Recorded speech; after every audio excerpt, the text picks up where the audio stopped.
నేను మీ KS Naidu. KS నేను సైతం ప్రశ్నిస్తా యూట్యూబ్ ఛానల్ స్వాగతం.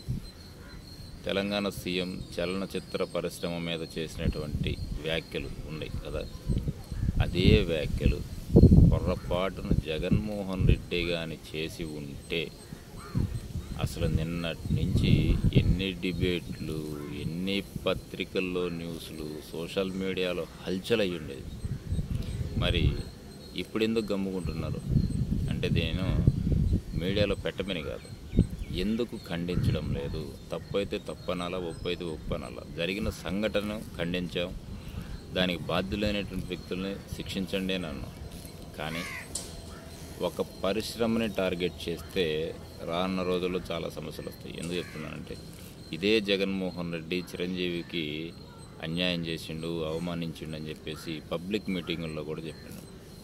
వాస్తవంగా చలనచిత్ర పరిశ్రమ ఎవరు కూడా ఆంధ్ర రాష్ట్రానికి ముఖ్యమంత్రి అయిన తర్వాత జగన్మోహన్ రెడ్డిని ఎవరూ పట్టించుకోవాలి, సరే కొంతమంది తప్ప.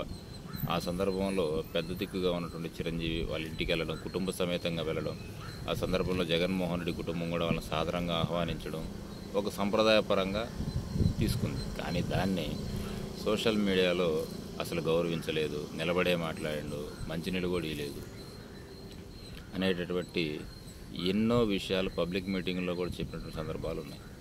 మరి ఎప్పుడు కూడా జగన్మోహన్ రెడ్డి చలనచిత్ర పరిశ్రమని, వ్యక్తుల్ని, హీరోలు కానీ, డైరెక్టర్లు, ప్రొడ్యూసర్లు కానీ టార్గెట్ చేసి ఎప్పుడన్నా మాట్లాడిండా?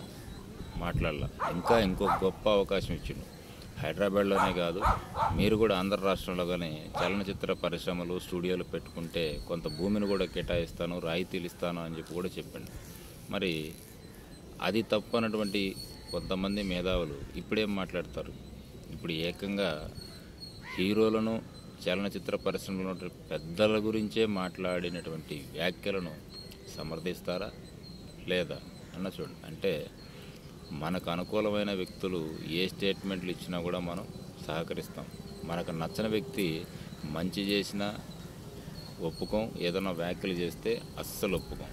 ఇలాంటి సమాజంలో మనం ఉన్నామా అన్నట్టు అనిపిస్తుంది. Thank you.